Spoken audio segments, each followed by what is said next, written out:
Assalamualaikum warahmatullahi wabarakatuh. Selamat pagi anak-anak ibu kelas 6 di Ponegoro yang soleh dan solihah. Baiklah anak-anak, hari ini kita masuk ke pelajaran tematik ya.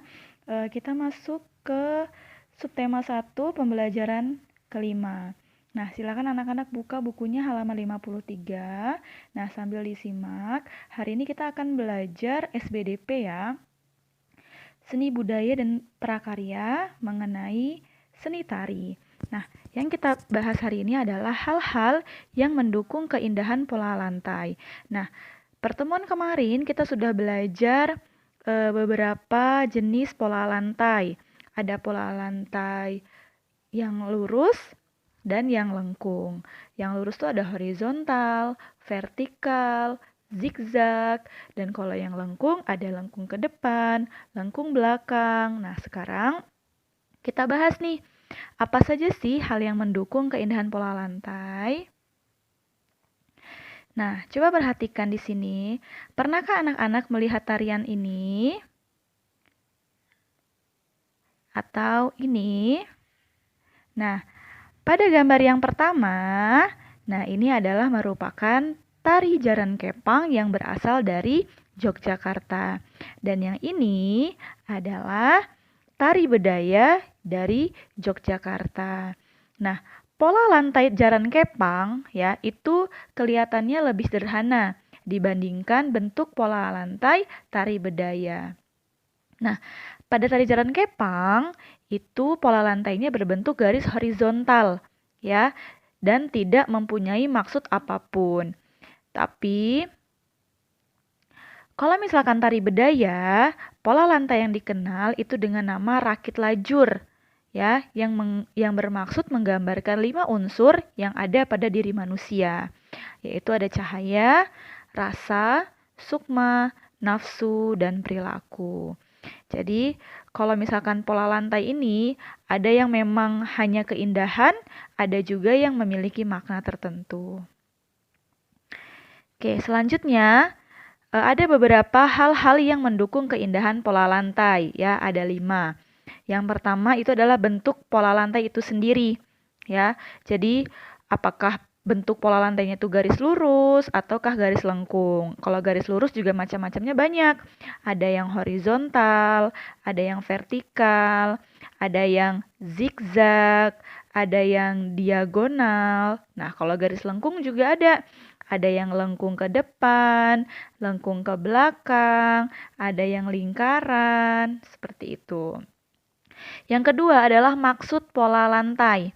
Nah, di sini bentuk pola lantai sebuah tarian itu ada yang memiliki maksud, namun ada juga yang hanya merupakan garis-garis biasa saja yang dilalui oleh penari.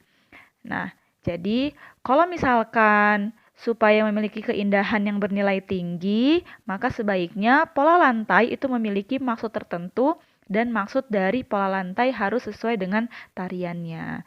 Tapi di sini sebuah tarian itu pola lantai yang digunakan itu tidak hanya satu saja, ya. Bisa lebih dari 2 atau 3 pola lantai. Pada sesi pertama mungkin mereka ada yang zigzag, ada juga mungkin nanti lingkaran, ada yang nanti diagonal, seperti itu. Ya, jadi memiliki makna atau hanya sebatas garis atau formasi, tidak memiliki makna. Oke, sekarang yang mendukung keindahan yang ketiga adalah kesesuaian bentuk pola lantai dengan jumlah penari. Jadi, bentuk pola lantai ini sesuai nggak dengan jumlah penarinya? Semakin banyak jumlah penari, maka kemungkinan semakin banyak pola lantai yang dibentuk. Jadi, kalau misalkan hanya dua, hanya sedikit, hanya dua, nah, pola lantai apa yang bisa dibentuk? Paling kalau misalkan cuma dua, hanya horizontal atau vertikal atau diagonal. Tapi kalau misalkan jumlah penarinya banyak, maka bentuk pola lantainya juga akan semakin banyak.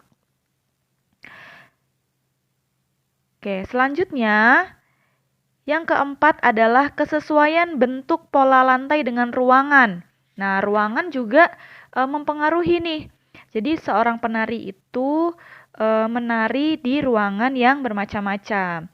Nah, yang pertama itu adalah bentuknya prosenium. Nah, jadi semacam kayak di depan, jadi dia tuh menjadi pusat perhatian di depan.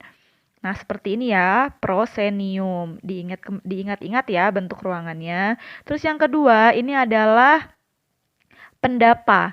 Nah, jenis ruangan ini itu penontonnya pasti ada di sekelilingnya. Nah, ya, berbeda dengan prosenium. Kalau prosenium dia eh, penontonnya hanya di depan saja. Terus yang ketiga adalah lapangan. Nah, di lapangan ini kayak contohnya tadi Jalan Kepang tadi, itu di lapangan bebas. Nah, penontonnya juga sama, yaitu mengelilingi sang penari. Lanjut, yang terakhir adalah kesesuaian bentuk pola dengan gerak. Nah, jadi sebuah tarian yang menonjolkan gerak tangan itu akan sesuai dan terlihat indah jika dilakukan dengan pola garis lurus. Ya, itu. Jadi kalau misalkan dia polanya pola garis lurus, itu biasanya dia memakai banyak gerakan tangan. Nah, itu harus sesuai. Akan tetapi, nah, tarian yang menonjolkan gerak tangan ya, misalkan tarian yang menggunakan gerak tangan tuh contohnya adalah tari dindin madindin ya. Terus ada tari saman ya. Itu kurang sesuai jika dilakukan dengan pola lantai lingkaran karena pada saat penari berputar gerak tangan terlihat kurang jelas. Nah, di situ ya, coba perhatikan lagi ya. Jadi kesesuaian atau hal-hal yang mendukung keindahan pola lantai itu ada bentuk pola lantainya, maksud pola lantainya, terus kesesuaian bentuk dengan jumlah penari, kemudian ada kesesuaian bentuk dengan ruangan, dan bentuk pola lantai dengan gerak. Nah, sekarang coba perhatikan tari indang berikut ini. Coba diperhatikan bentuk pola lantainya, sesuai atau tidak dengan ruangannya, sesuai atau tidak dengan gerak-gerakannya, kemudian jumlah penarinya ada berapa. Nah, sekarang disimak baik-baik ya. Lari-lari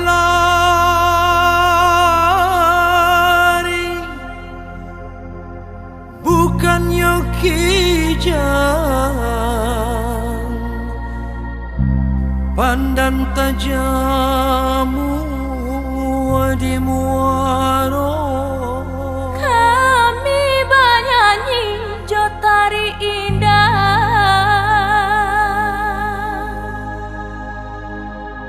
Pau be hati urang nanti bo Ampun jo maaf oi kami tuhunkan padodun sana ale ala tibo samuila salam oi kami ucapkan kami baindang nan mudo-mudo Dulu indah kadi tarikan Salam bajawe onde ganti ganti Bagulah indah kami nyanyikan Supaya sana onde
Nah, sekarang kita lanjutkan ya. Sekarang kita akan menganalisis tarian yang sudah kita tonton bersama-sama. Nah, sekarang jumlah penari. Nama tarian. Nama tarian tadi adalah tari indang atau tari badindin. Jumlah penarinya adalah 7 orang. Bentuk pola lantainya itu adalah garis lurus horizontal ya. Jadi dia lurusnya lurus horizontal seperti ini. Nah, seperti itu. Maksud pola lantai. Nah, kira-kira ada maksudnya enggak dari dia melakukan pola lantai horizontal tersebut ya. Jadi ingat kembali bahwa tempo lalu Ibu sudah menjelaskan bahwa kalau misalkan dia bentuk pola lantainya garis lurus ya, maka dia memiliki makna apa? Sederhana tapi kuat. Kalau misalkan dia bentuk pola lantainya bentuk lengkung, maka memberikan kesan apa? Ya, kesan lemah ya. Cantik tapi lemah seperti itu. Nah, jadi karena horizontal itu termasuk garis lurus, maka maksudnya adalah memiliki makna keindahan serta memberi kesan sederhana tapi kuat. Kemudian kesesuaian pola lantai dengan jumlah penari. Sesuai atau tidak dengan jumlah penarinya? Sesuai, karena terdapat kurang lebih 2 pola lantai. Jadi sebelum mereka duduk, itu kan ada pola lantai zigzag ya, seperti itu. Terus kesesuaian pola lantai dengan ruangan, sesuai nggak? Sesuai, karena menggunakan ruangan tipe proscenium. Kemudian kesesuaian bentuk pola lantai dengan gerak, sesuai atau tidak? Sesuai, karena banyak memeragakan gerakan tangan. Nah itu ya, setelah kita analisis, ternyata tari indang atau dindin badindin yang telah diperagakan oleh penari tadi sudah sesuai. Nah, sekarang tugas anak-anak adalah sekarang saatnya kita menganalisis tarian berikut. Jadi nanti Ibu akan tampilkan sebuah tarian, kemudian anak-anak analisis seperti yang sebelumnya. Nah, seperti ini ya. Sekarang simak dulu tarinya ya.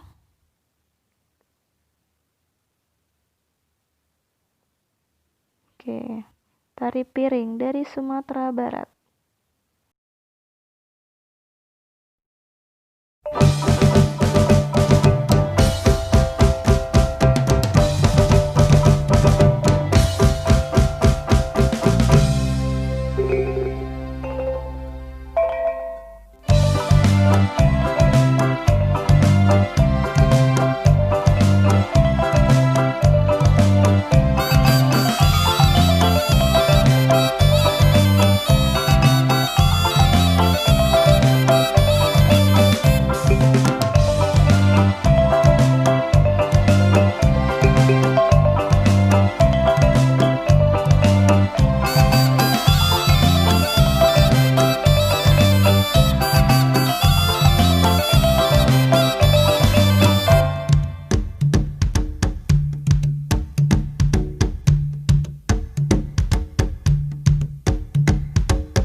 tugasnya adalah anak-anak menganalisis tarian dari yang sudah anak-anak tonton tadi.